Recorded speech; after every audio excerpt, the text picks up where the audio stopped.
Salut les enfants, j'espère que vous allez tous très bien. Je vous retrouve avec grand plaisir aujourd'hui pour notre petite vidéo mensuelle sur les recettes HelloFresh que je teste du coup tous les mois. Vous savez que je commande une seule box par mois. Je choisis, en fait je suis connectée tout le temps, je vais pas vous mentir, sur le site. Je regarde un petit peu les nouveautés chaque semaine et je décide de la semaine sur laquelle je vais commander ma box en fonction des différentes recettes qu'ils proposent, qui ne sont pas les mêmes d'une semaine sur l'autre. Et donc j'essaie d'avoir le package qui me convient le plus. Et là cette semaine, je vais pas vous mentir, on est sur un équilibre en tout cas qui correspond vachement à la façon dont j'ai envie de manger d'habitude. C'est pour ça que j'ai commandé cette semaine. On a sur cette recette, on a 4 recettes végétariennes, une recette de poulet, une recette de bœuf et une recette de poisson. Donc c'est vraiment typiquement comme ça que j'aime bien manger, à cette allure-là, on va dire, dans mon régime flexitarien, puisqu'il faut attribuer un titre à tous les sketchs. Voilà ce que je vais vous présenter aujourd'hui. On va se tester une recette indienne, le palak paneer, qui est une recette à base d'épinards et de paneer, qui est donc un fromage.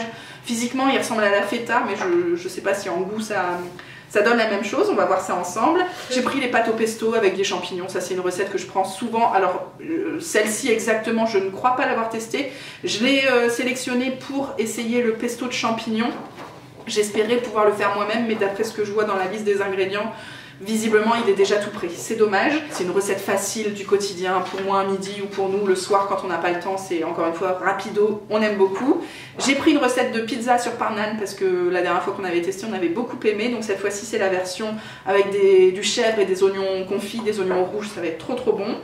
J'ai pris aussi un wok de nouilles avec des légumes. Ça aussi j'en prends très souvent et là ça avait l'air très bon avec des champignons, enfin du portobello, vous savez c'est les gros champignons et des cacahuètes. Donc ça ce sera typiquement soit pour moi à midi, soit on avisera sans cacahuètes. Mais j'ai l'impression que quand même sur une recette comme ça, si t'enlèves les cacahuètes, il te reste plus grand chose quoi. Donc on verra. Ensuite j'ai pris le merlu pané avec la sauce ravigote, ça me plaisait beaucoup. Donc du poisson avec de la chapelure et puis c'est une purée de pommes de terre avec des épinards je crois. À voir, ça a l'air plutôt sympa pour tous les trois j'ai l'impression. Poulet façon mafé, décidément c'est la semaine des cacahuètes. Donc sauce mafé, on va voir pour l'adapter pour nous avec du riz basmati et du potiron. Donc un mafé au potiron, c'est encore de saison mais tout juste au moment où je vous parle. Et puis là, les spaghettis sauce tomate avec des boulettes. Je me suis dit, oh, ça avait l'air sympa. C'est vrai que je fais souvent des spaghettis bolognaises, mais jamais sous forme de boulettes. Écoutez, ce sera une petite variante. Et en tout cas, ça reste une recette rapido, comme je vous disais, toujours très pratique pour le quotidien. Allez, on teste tout ça et je vous retrouve en fin de vidéo pour débriefer. Je vous retrouve pour la première recette de la semaine et je vais pas vous mentir, c'est compliqué de se motiver à cuisiner ce soir. Il est assez tard et j'avoue que j'étais pas mal au fond du canapé. Du coup on a choisi une recette assez réconfortante avec des pâtes, du fromage et de la sauce bolognaise. Enfin ils appellent ça autrement, mais spaghetti sauce tomate et boulettes de bœuf, pour moi il n'y a pas 36 solutions. J'ai trouvé que c'était une recette hyper chouette, réconfortante, conviviale machin, mais qui était plutôt réglo aussi, puisqu'au niveau des légumes on a des champignons et un gros poireau. On a aussi des tomates concassées. Les protéines c'est la viande hachée comme ça. On a aussi du fromage italien râpé et là-bas c'est du ail et fines herbes. Pour accompagner tout ça on a des épices mexicaines et une gousse d'ail. Et puis en termes de féculents on a les spaghettis, il y en a 180 grammes. Donc d'après moi, enfin pour notre consommation à nous, ça nous fait 3 parts de féculents, mais le reste c'est plutôt 2 parts de protéines et de légumes. Donc je vais essayer de mettre une part de pâte sur le côté tout simplement avant de mélanger avec le reste ou après, enfin on verra. Mais écoutez, c'est parti. Normalement c'est une recette rapido, donc c'est aussi pour ça qu'on l'a choisi ce soir, parce que je vais pas vous mentir, pas la méga foi quoi. J'ai commencé par le petit bouillon de légumes que j'ai fait à la bouilloire comme d'habitude pour que l'eau chauffe bien et puis que ça se dissout très simplement. J'ai fait un petit peu plus que 500 ml parce que du coup je vais mettre toutes les pâtes à cuire aujourd'hui. J'ai préparé les petites lamelles de champignons, le poireau pareil demi-lune et puis hop petite lamelle. L'ail est prêt de ce côté là et puis pour la viande tout simplement j'ai sorti la viande, j'ai rajouté les épices mexicaines, du sel, ma petite fourchette et puis on va hacher tout ça et former des petites boulettes. Côté cuisson aujourd'hui c'est la belle vie, il y a une seule marmite pour tout faire donc ça va être plutôt pratique. J'ai déjà marqué la viande, c'est-à-dire que je l'ai fait cuire à feu vif, enfin cuire, je l'ai fait revenir à feu vif dans un peu d'huile d'olive. Ça permet de faire une première cuisson, de colorer du coup la viande et surtout de fixer un peu les goûts, enfin de donner du goût tout simplement avec les épices qui ont bien fixé sur la viande. Ça a créé beaucoup de sucre en fond de casserole et magie, J'ai rajouté du coup l'ail, les champignons et les poireaux dans tout ça avec un petit fond de bouillon parce que je voulais pas que ça accroche, mais les sucres vont se décoller et ça va être trop bien. À couvert comme ça pendant, là du coup j'ai baissé le feu hein, pour les légumes, à couvert pendant 6-7 minutes, ça va être parfait. Et après on rajoutera tout le reste avec le bouillon et puis les pâtes. Je vous laisse déjà admirer un petit peu ce que ça donne après 6-7 minutes de cuisson comme ça à couvert. Franchement ça a l'air hyper tendre, hyper goûtu. De toute façon avec les sucres qui remontent là comme ça c'est magique. Je vais rajouter le reste du bouillon, les tomates concassées. Hop, on met toute la boîte. Je vais même pas vérifier les quantités. Je vais porter tout ça à ébullition et puis on rajoutera les pâtes. Bon, je retrouve mes pâtes. Je vais retirer le couvercle puisque maintenant on n'en a plus besoin. Ça fait 5-6 minutes du coup que je les ai plongées dans l'eau bouillante. Vous voyez que ça a déjà bien mijoté. Je vais rajouter le fromage ail et fines herbes. Je vais le faire hors caméra puisque ça va être une galère. Je vais rajouter aussi la viande. Hop, un petit peu de sel. Du poivre aussi si vous en avez pas assez avec genre les épices mexicaines, ça va quand même pas mal relever le truc, donc pour moi je vais laisser comme ça. Et puis ça continue, alors sans couvercle pour le coup, ça continue de cuire pendant 3-4 minutes histoire que la cuisson des pâtes soit parfaite. Bon, vous vous doutez bien que c'est pas le plat le plus élégant du monde, mais en tout cas ça donne bien envie. J'avais je crois 5 petites boulettes de viande par personne. J'ai réussi du coup à mettre du bouillon de côté parce qu'au final c'était enfin les pâtes étaient cuites mais j'avais encore trop de liquide, donc je l'ai retiré tout simplement avec une louche. Ça pourra me servir pour d'autres choses dans la semaine très certainement. Et puis du coup la troisième part de pâte avec un peu de légumes, de sauce tomate, tout ça parce que j'ai pas su tout trier. Écoutez, je pense qu'on va se régaler. Les proportions, ça m'a l'air plutôt réglo par rapport à ce que moi je dois consommer. Donc je suis contente. Ça va être un bon repas réconfortant comme je vous disais, mais qui rentre tout à fait dans l'équilibre alimentaire que je me suis fixé au quotidien. Je vous retrouve ce midi, je mange toute seule et j'ai choisi la seule recette pour laquelle Loulou m'a dit non merci. Je le comprends, c'est full épinard, donc effectivement autant dans les pâtes et tout avec un peu de champignons ça passe, du poulet machin, autant là à mon avis il y en avait vraiment trop pour qu'ils disent oui. J'ai donc choisi le plat indien qui s'appelle palak paneer, je connais pas du tout, avec des épinards et le fameux fromage paneer, je sais pas si ça se dit comme ça, c'est donc un fromage typique de la cuisine indienne, fromage frais qui peut être frit, je sais pas si c'est ce qu'on va faire aujourd'hui. Pas mal d'ingrédients comme vous le voyez, en tout cas beaucoup de choses pour assaisonner. On a du riz long grain classique, j'en ai combien? J'en ai 85 grammes, parfait pour moi ce midi. J'ai donc full épinard, il y en a, je sais pas, 200 grammes. J'ai des tomates séchées, le fromage et un yaourt à la grecque. Et puis là-dedans, du coup, oignons jaunes, ail, gingembre, piment vert, des noix de cajou concassées que du coup je vais mettre puisque je vais manger toute seule. Et ça c'est du garam masala et du cumin. Voilà, au niveau de la préparation on a quand même pour 30-40 minutes. Donc écoutez, on ne traîne pas, c'est parti. Je pense que j'ai fait le plus gros, j'ai déjà mis une casserole d'eau à bouillir pour mettre le riz, ça va pas tarder à être prêt. Derrière j'ai préparé l'oignon, l'ail, le gingembre que je vais pouvoir râper avec la râpe deuxième génération. En tout cas vous avez suivi dans la vidéo précédente que j'en avais déjà une nouvelle. Et celle-ci là c'est encore, enfin voilà, c'est encore au-dessus quoi, c'est la râpe de compétition. Donc je râperai ça directement dans le plat tout à l'heure. J'ai préparé le piment, alors j'ai fait tout le piment parce que je suis toute seule, mais effectivement bah, vous ajustez, hein. Si Loulou avait mangé avec moi j'en aurais mis que la moitié je pense, et si c'était Emma j'en aurais pas mis du tout évidemment. La tomate séchée, voilà, je l'ai coupée en petits morceaux, j'ai gardé bien sûr l'huile de côté pour tout à l'heure, et puis le fromage du coup il fallait le couper en petits dés et le saupoudrer de farine. Je pense que j'en ai mis un petit peu trop, mais il en fallait un petit peu partout, enfin que ce soit bien enrobé. Donc voilà ce que ça donne. Écoutez, je pense qu'après on passe à la cuisson. Bon, alors côté cuisson il se passe quand même pas mal de choses. Je vous dis, le riz est en fin de parcours là déjà. Là-dedans, qu'est-ce que j'ai fait? J'ai d'abord fait revenir le fromage enrobé de farine dans l'huile d'olive des tomates. Pas hyper réglementaire, mais écoutez, j'ai fait comme ça. Alors eux ils disaient 1 à 2 minutes pour que ça dore. Vous voyez que moi pour arriver à ce résultat là j'en ai bien eu pour 5 minutes. Peut-être que j'ai pas forcé sur l'intensité du feu, mais je voulais pas que ça crame. Voilà, donc j'ai réservé de côté, et puis derrière j'ai enchaîné avec donc huile d'olive, oignon, ail, gingembre, j'ai mis que la moitié de ce que j'avais préparé, les tomates séchées, Le garam masala et le cumin, pareil, j'ai mis une petite cuillère à café par personne. Et puis j'ai mis le bouillon. Alors le bouillon aujourd'hui que j'ai utilisé, c'est le reste de sauce d'hier. Vous savez, quand j'avais goûté mes pâtes, je pense que de toute façon, le riz est prêt. Vous le savez puisque ça date de 2-3 minutes pour vous dans cette vidéo.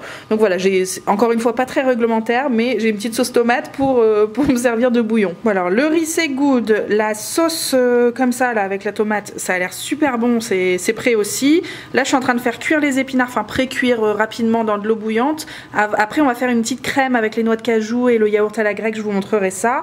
Et puis j'ai sorti les pâtes d'hier soir puisque bonne nouvelle, surprise, il y a Loulou qui rentre dans un instant. Donc je suis en train de lui faire un steak haché en même temps. Bah écoutez, c'est ça la vraie vie. De toute façon je pense que ça lui aurait clairement pas vendu du rêve. Bon voilà où ça en est la petite crème d'épinards. Du coup les épinards sont cuits, j'ai gardé un tout petit peu d'eau de cuisson au fond puisqu'on va mixer et que ça va simplifier le bazar. J'ai mis la crème, le yaourt à la grecque, les noix de cajou, j'ai pas cherché, j'ai tout mis. J'ai rajouté la deuxième partie de l'ail et du gingembre de tout à l'heure, du sel, du poivre, et puis donc je vais mixer. Une fois que ça me donnera une texture un peu crémeuse, je rajouterai à ma sauce de tout à l'heure. Je mettrai le petit fromage en même temps, et puis tout ça, ça ira par-dessus le riz dans mon assiette directement. Donc on se retrouve au dressage. Bon voilà ce que ça donne au dressage, on va pas se mentir, c'est pas le plat le plus joli du monde. En même temps, quand je regarde leurs photos à eux, bon, c'est pas ouf non plus. J'aurais pu penser effectivement à garder quelques tomates séchées. J'ai l'impression que là, la quantité qu'ils ont mis sur le dessus pour faire joli, c'est la quantité que moi j'avais pour tout le plat. Donc encore une fois, on nous ment chez HelloFresh. Bon, en tout cas, je sais ce qu'il y a dedans. Ça a l'air super bon, à mon avis, beaucoup de goût avec toutes les épices et tout. Et j'avais un petit doute sur la quantité de riz, puisque je sais plus si je vous l'ai dit, ça fait en gros 40 grammes par personne crue. Ça me fait pas beaucoup dans l'assiette par rapport à d'habitude sur un repas du midi, mais j'ai quand même beaucoup de fromage, des noix de cajou, tout ça, donc je me dis, bon, à mon avis, le côté rassasiant est là. Voilà, écoutez, on va passer à table et je vous souhaite un bon appétit. Je vous dis un de ces quatre. Je vous retrouve ce soir avec une petite recette rapido, c'est-à-dire que d'après HelloFresh, on passe à table dans une petite demi-heure, mais en cuisine, on en a pour 15-20 minutes. J'ai envie de vous dire, à mon avis, c'est presque large, vu que tout est déjà prédécoupé, donc que ce soit le potiron ou le poulet. Et deuxième raison à ça, c'est-à-dire qu'il y a deux ingrédients qu'on va pas utiliser, donc notamment les cacahuètes et le beurre de cacahuète pour des raisons que vous connaissez déjà. Donc c'est un poulet façon mafé qui sera pas des masses mafé, mais j'essaierai de vous dire à quel moment vous pouvez les intégrer si la recette vous intéresse. Nous clairement ça va être du poulet au potiron avec un petit peu de sauce tomate. Les ingrédients je vous l'ai dit, du potiron on en a 300 grammes, du poulet 200 grammes, du riz basmati il y en a 150 grammes pour 2 personnes, du gingembre, oignon jaune, ail, du concentré de tomate et du laurier pour faire avec le riz, donner un petit peu de goût, et puis je vous le disais, des cacahuètes et du beurre de cacahuète. Bon c'est parti pour la recette, il n'y a pas grand chose à faire, le riz est déjà en train de cuire, en fait ça fait déjà quelques minutes. Dans la poêle j'ai mis un petit peu d'huile d'olive, oignon, ail, gingembre et un petit peu de sucre pour caraméliser, ça légèrement doré, c'est parfait. On peut enchaîner avec l'étape d'après qui est tout simplement d'ajouter le poulet et le potiron. Donc, comme je vous disais, tout est déjà prêt, vraiment pas grand chose à faire aujourd'hui. Là on va remuer pendant 3-4 minutes pour que voilà, ça commence à cuire, et puis dans la foulée ce sera l'heure du bouillon et du concentré de tomate. J'ai refait 1 litre de bouillon parce que j'ai l'impression qu'il y en aura besoin pour toutes les recettes de la semaine. Je vous ai un petit peu oublié pour cette étape là, mais je pense que les images parlent d'elles-mêmes. J'ai rajouté le concentré de tomate, c'est là normalement que vous pouvez mettre le beurre de cacahuète, et puis moi j'ai rajouté du coup le bouillon, j'ai mis 200 ml. Là on laisse mijoter, je pense que je vais augmenter un petit peu le feu, enfin remarquez ça bout, c'est parfait comme ça ira très bien. 5-6 minutes sans couvercle, l'idée c'est juste que le poulet soit cuit et que le potiron soit tendre, ce qui n'est pas encore le cas, là c'est encore bien dur. Et bien sûr que la sauce elle est réduite un petit peu parce que là c'est trop liquide tout simplement. Le riz de toute façon est déjà en fin de cuisson, donc on va arrêter ça au bout et puis on va réserver le temps que la viande soit cuite. Bon, voilà ce que ça donne au niveau de la sauce, de la consistance, je sais pas si vous voyez un petit peu. En tout cas ça sent hyper bon. Pourtant, il n'y a pas des masses d'épices. Si tu enlèves le beurre de cacahuète, moi j'ai juste mis du sel, du poivre. Mais je pense que le concentré de tomate, le potiron, tout ça, enfin, On va pas se mentir, ce sont des choses qui vont très bien ensemble. Du coup, j'ai du bouillon pour toute la semaine et une portion de riz en plus, soit pour Emma, soit pour Loulou demain midi. Écoutez, je vous souhaite un bon appétit et puis je vous débriefe tout ça en fin de vidéo. Ce soir, c'est moi qui ai choisi. On va faire la petite pizza sur le pain naan comme on avait déjà fait par le passé, mais là, la recette de ce soir, c'est inédit. C'est des oignons rouges, du chèvre et puis des petites choses caramélisées. Dans mon avis, on va se régaler. J'ai choisi ça pourquoi? Parce que déjà, il y a de la roquette et je suis pas sûre qu'elle tienne beaucoup de jours supplémentaires, donc comme ça, on va la cuisiner. Ensuite, parce que c'est une petite recette rapido et qu'on va pas se mentir, comme tous les soirs de la semaine, de toute façon je me répète, mais je suis assez preneuse de tout ça. Et surtout ce soir parce que demain c'est l'anniversaire d'Emma, les 2 ans d'Emma, et on va recevoir full banco pour les 3 prochains jours. Donc je me suis fait une petite liste de, vous voyez rien, mais c'est une petite liste de préparatifs, de choses à cuisiner. Donc je vais passer beaucoup de temps au fourneau ce soir, mais ce sera pas pour notre repas à nous, donc ça m'arrange un petit peu d'aller assez vite sur le repas. Voilà, au niveau des ingrédients, je vous ai quasiment tout dit, non? Les oignons rouges, ça c'est le pain naan, vous vous en doutez, la roquette et la ciboulette pour saupoudrer tout ça. Il y a aussi de l'origan, les noix concassées, nous on va les mettre de côté, mais je vous conseille vivement de les ajouter de votre côté. Le fromage italien râpé, il y a aussi du coup du fromage de chèvre, de gousse d'ail et de la crème fraîche épaisse. Les oignons rouges, je sais plus si je les ai dit, mais c'est une évidence. Voilà, régalade au programme. Bon, c'est une recette qui est rapide à cuisiner, mais à mon avis rapide à filmer aussi. À mon avis, j'ai pas beaucoup de plans pour vous parce qu'il n'y a pas beaucoup de préparation. Donc là, j'ai coupé les 2 oignons et je les ai mis dans un fond d'huile d'olive avec les 2 gousses d'ail. J'ai laissé compoter tout ça avec un petit peu d'eau, un petit peu de sucre, sel, poivre évidemment. On peut mettre aussi du vinaigre balsamique, mais moi j'aime pas trop ça. Je sais, c'est rare, mais c'est le cas. Et voilà, du coup ça a mijoté peut-être 10 minutes, j'ai pas trop regardé, mais voilà, c'est déjà prêt. Alors au niveau des pains, je les ai humidifiés comme la dernière fois pour que la cuisson soit plus cool. Et j'ai rajouté la crème fraîche mélangée à la moutarde, que je vous avais pas montré dans les ingrédients parce que c'est à sortir de notre propre placard à nous. Voilà, j'ai mélangé une grosse cuillère à soupe de moutarde avec la quantité de crème fraîche que j'avais. J'ai étalé tout ça sur les pains. Et puis écoutez, derrière on enchaîne avec oignons, le chèvre, le miel. Je me rends compte en fait il n'y en a pas dans la recette, mais moi je vais en rajouter, on va pas se laisser abattre. Et puis l'origan et le fromage. Donc je mets tout par dessus et je vous retrouve. Bon, voilà ce que ça donne après empilage, j'ai envie de dire. Ça a l'air canon, mais il va falloir patienter un petit peu le temps de la cuisson. J'ai d'ailleurs mis le four à chauffer à 210. C'est pas tout à fait prêt, donc voilà, on patiente. Monsieur a souhaité une petite tranche de bacon, enfin 2 petites tranches de bacon sur le dessus. Moi j'hésitais à mettre des champignons. En fait j'aime bien les pizzas qui sont très garnies. Moi ce que j'aime avant tout c'est la garniture et pas forcément le pain. Et là j'avais peur que ce soit pas suffisant, mais en fait si, largement, j'ai tout ce qu'il faut. Donc je la fais nature, enfin je la fais comme c'est indiqué, avec un petit peu de miel par dessus parce qu'on n'est pas des bêtes, on l'a dit. Donc voilà, 10 minutes à peu près à 210. Quand le four sera chaud, on va aller coucher Emma et puis on va se régaler dans la foulée. On va pas se mentir, ça a été un petit peu oublié. Disons que ça a un petit peu chauffé sur les bords, mais ça reste quand même tout à fait appétissant. J'ai haché un petit peu de ciboulette sur le dessus. J'ai aussi préparé les petites salades avec ou sans vinaigrette pour ceux qui veulent. C'est de la vinaigrette toute faite, j'ai aucun mérite. Et voilà, je pense qu'on va quand même se régaler. On va laisser refroidir un petit peu parce que là je pense que faut s'accrocher. Je vous raconterai si ça vaut le coup. En tout cas c'est une recette hyper rapide, hyper facile, voilà, à dégainer pour se faire plaisir en plus, parce que c'est vraiment pas un truc triste à manger. Voilà, j'espère que ce sera bon. Ce midi on mange tous les deux, mais fissa. Du coup je m'étais gardé cette petite recette de pâtes à faire hyper vite. Ce sont les farfales au pesto de champignons avec du pecorino et de la mâche. Du coup j'ai tout dit. Les farfales, les champignons, il y en a 250 grammes. La mâche, ça c'est du persil frisé, mais j'aime pas trop, donc je pense que je vais réutiliser un peu de ciboulette d'hier. Il en reste. Le pecorino râpé, le fameux pesto des champignons déjà fait, déjà tout prêt, échalotes et 2 gousses d'ail. Vous voyez qu'il y en a pour 20-25 minutes en cuisson, enfin en cuisine, et aussi jusqu'à temps de passer à table si vous voulez. Normalement la cuisson est inclue dans les 20-25 minutes. Allez zou, trêve de plaisanterie, c'est parti. Alors en cuisson ça se passe plutôt bien. Les pâtes sont déjà en train de cuire depuis 2-3 minutes dans l'eau bouillante. Cette casserole là d'ailleurs c'est vraiment ma préférée. Pourtant je l'ai dénigrée pendant des années. Je l'utilisais, vous savez, c'était la casserole que je mettais de côté avec un fond d'huile toujours en permanence pour faire frire mes trucs. Tu vois, genre quand je faisais des feuilles de briques, des nems, des choses comme ça. C'était vraiment la casserole qui servait que à ça. Donc du coup il y avait toujours de l'huile dedans et je pense que ça lui a pas plu. Mais là on commence à, grâce au lave-vaisselle, on commence à réussir à la retrouver en pleine forme, et comme elle est en fonte, ça fait chauffer l'eau 10 fois plus vite que ce genre de matériaux quoi. Donc vraiment ma préférée de chez préférée c'est celle-ci. Voilà pour les pâtes. Là-dedans j'ai mis huile d'olive, ail et échalote. Et puis ça commence déjà à colorer. Du coup je vais rajouter tout simplement les champignons pendant 5-6 minutes. Voilà, à feu moyen. Bon, les pâtes sont cuites. Voilà ce que ça donne au niveau des champignons. Ça a bien réduit et j'ai rajouté le petit pesto.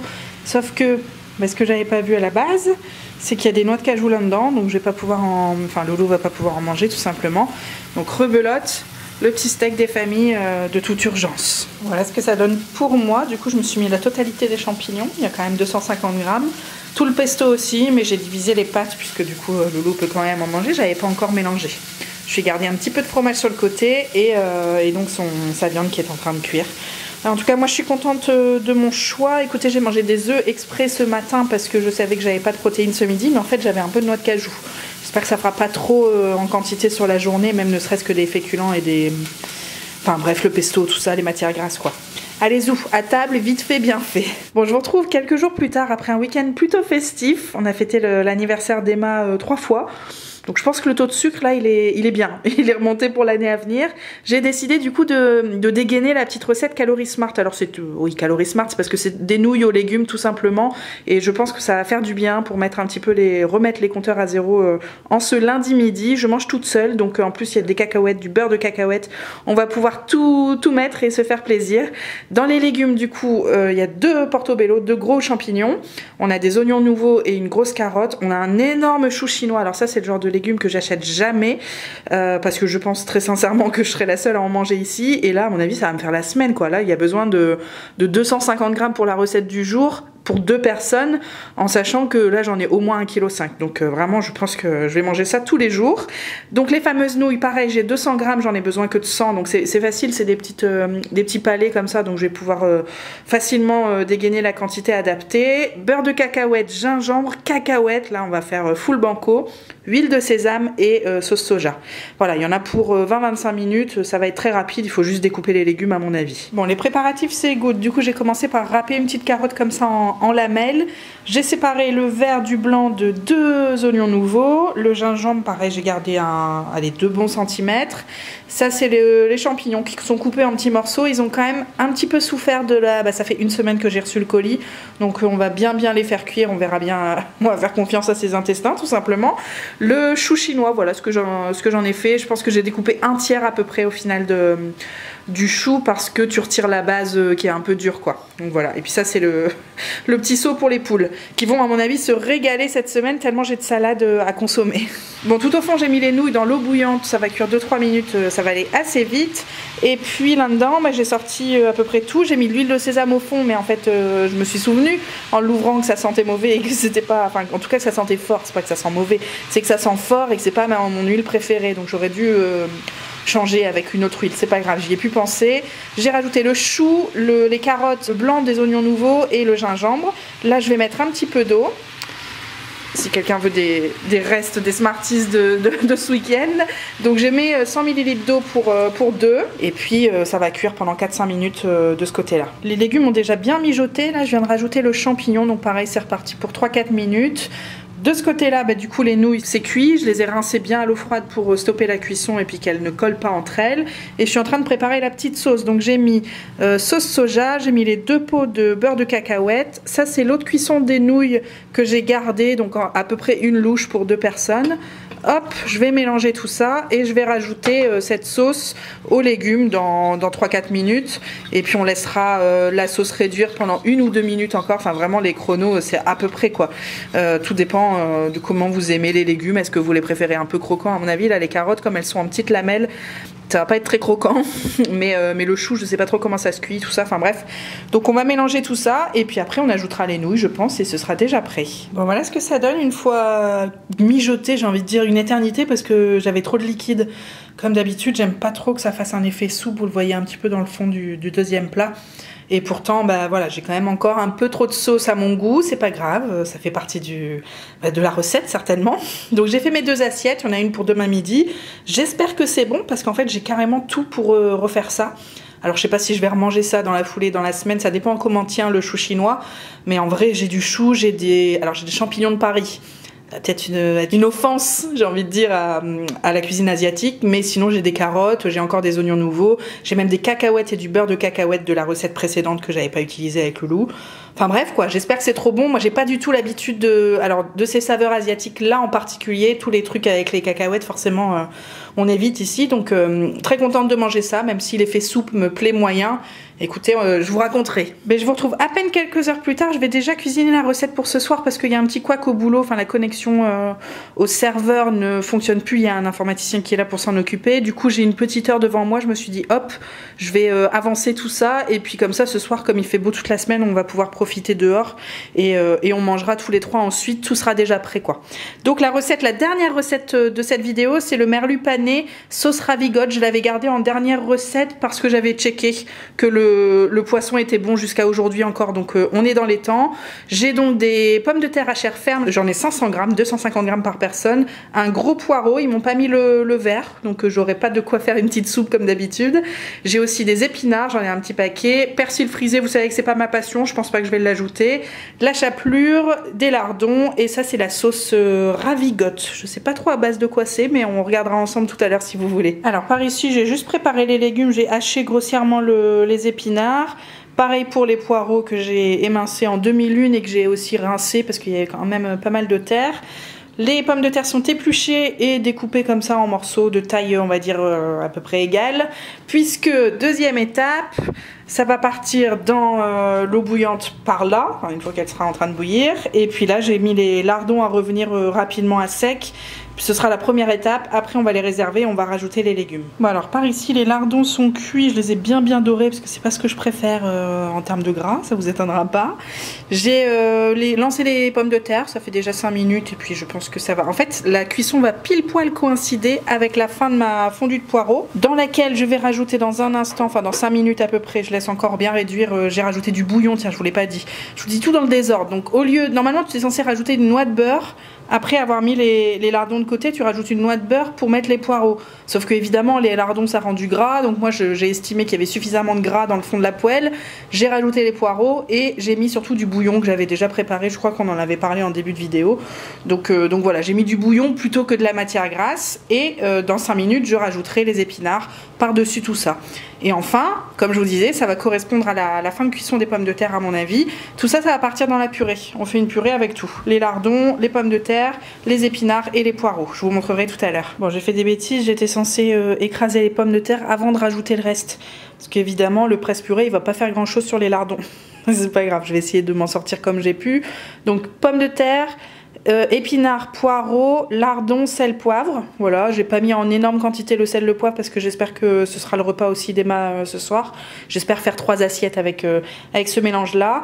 Et puis là je vais préparer du coup la chapelure, enfin en tout cas le mélange pour le poisson, pour faire la petite croûte quoi. Donc il faut un demi-œuf. Écoutez, regardez ce qu'elle a pondu la semaine dernière. Je sais pas si elle était malade ou quoi, mais en tout cas j'en ai vraiment un qui fait la taille d'un demi-œuf, donc ça va être parfait. Je vais utiliser celui-là avec la chapelure et puis j'hésitais à faire ça en dernière minute tout à l'heure, mais je pense que je vais tout préparer maintenant et puis on n'aura plus qu'à faire réchauffer. Bon, la purée est prête, enfin c'est plus un écrasé on va dire, mais ça a quand même bien fonctionné avec l'écrase purée justement. Et puis ça, vous m'en voulez pas, mais j'ai quand même fait hors caméra, j'en avais plein les doigts et tout, c'était pas possible.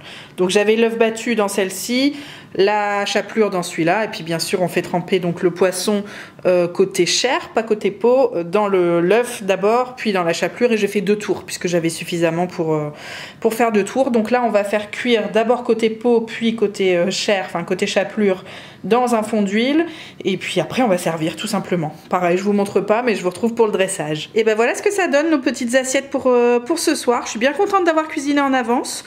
La petite sauce ravigote, je vous l'ai pas dit, c'est des cornichons, donc je suis pas sûre que ça me plaise. En tout cas il y a des morceaux de cornichons, il y a aussi de la moutarde, des oignons et des jaunes d'œufs. Donc ça doit être une espèce de mayonnaise aux cornichons, vous me corrigerez si je me trompe.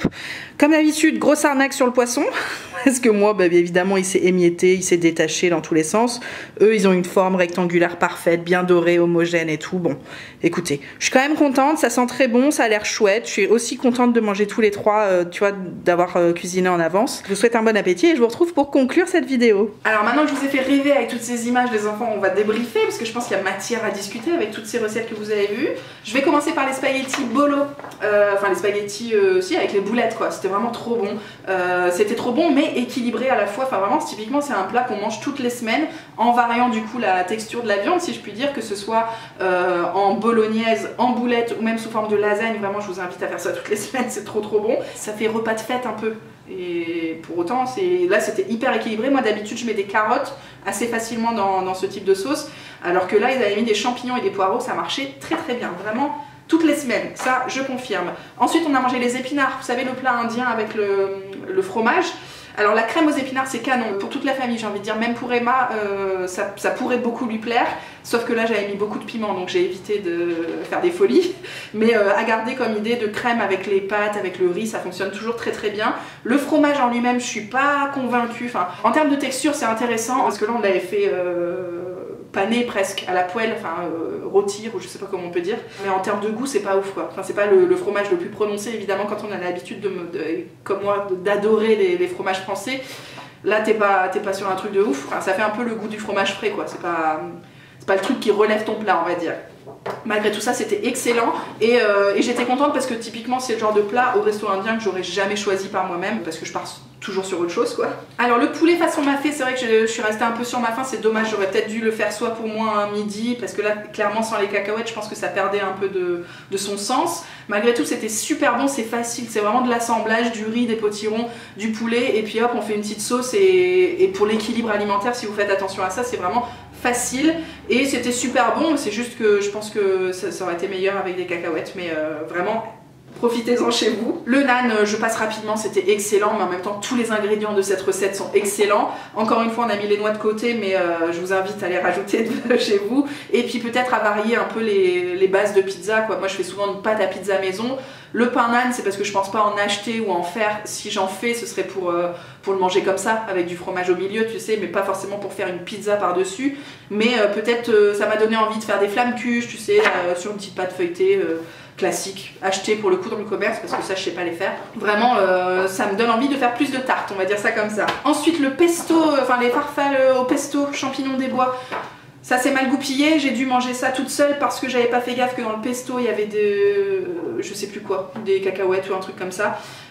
Du coup je me suis retrouvée toute seule à manger toute la sauce, je me fais pas plaindre, hein. C'était quand même très bon, mais ça faisait beaucoup de champignons, beaucoup de liants et malgré tout cette sauce là elle est importante je pense dans le plat, parce que là je sais plus comment Loulou il a mangé, un peu de salade, un peu de pâte et un steak haché peut-être, forcément ça perd un peu de son kiff quoi, mais vraiment je vous invite à faire quand vous faites des pâtes aux champignons de rajouter une sauce quoi, une sauce, d'habitude je mets une crème de soja par exemple ou une crème blanche pour lier tout ça parce que sinon ça manque un peu de, tu sais ça fait trop assemblage pour le coup. J'ai assemblé des légumes, des crudités, des féculents et des protéines et puis c'est tout, je m'arrête là. En parlant de protéines, tiens je vais parler de ce wok des légumes qui était super bon. J'ai reçu un chou chinois comme ça, donc j'en ai eu pour, sans rire, j'en ai mangé au moins 10 fois. J'ai même invité Akilou un midi continuer de manger ce plat là parce que j'avais tout le stock dans le frigo. Il me restait des carottes, il me restait des champignons, j'avais des oignons nouveaux pour plein de repas aussi. Et comme j'avais pas mangé les cacahuètes du mafé, bah du coup j'en avais en plus.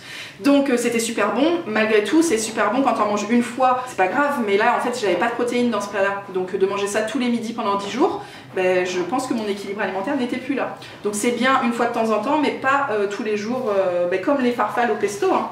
Parce que là en l'occurrence bah, si tu manges avec les cacahuètes ça va un petit peu mieux, mais franchement ça fait pas l'apport en protéines suffisant. Et je vais terminer avec la déception de la semaine, le poisson pané là. Le petit merlu qui s'est démonté à la cuisson, la purée de pommes de terre elle était pas ouf. Je pense que c'est les lardons aussi, ça m'a un peu dégoûté, j'avais pas trop envie de... De toute façon Emma c'est pareil, elle les a recrachés, juste les petits, mais en même temps c'est plein de gras, ça donne pas du tout envie. Donc à revoir, j'attendais beaucoup de cette recette parce que je trouvais ça sympa, que ça changeait, mais en fait la sauce ravigote c'est pas mon truc, les petits lardons c'est pas forcément mon truc non plus, tant qu'ils sont pas... tu sais moi quand je fais des pâtes carbo par exemple, les lardons ils sont grillés de chez grillé quoi, y a rien qui... Et là en fait dans la dent ça reste quoi, tu sais moi je déteste ça quoi. C'est pour ça que j'aime pas beaucoup la viande, c'est parce que j'ai du mal à la mâcher en fait, comme les gosses hein, tout simplement.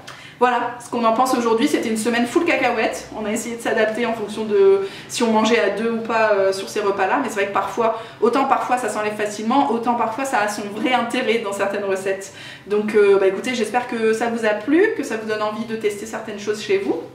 Je vous laisse bien sûr le code parrainage HelloFresh, c'est pas une collaboration avec la marque, c'est vraiment mon code parrain comme Pierre-Paul Jacques peut en avoir un. Je vous invite à l'utiliser si vous commandez pour la première fois et puis après je crois qu'on n'a plus le droit. Je crois qu'une fois qu'on est rentré dans le système c'est mort, mais ça peut vous permettre de découvrir ça. En tout cas si ces vidéos là vous plaisent, bah, je suis ravie parce que moi je continue. C'est vraiment rentrer dans nos habitudes une fois par mois de se commander cette petite box. Donc je vous retrouve avec grand plaisir le mois prochain pour une nouvelle vidéo HelloFresh. D'ici là, prenez bien soin de vous et à très très vite les enfants. Ciao.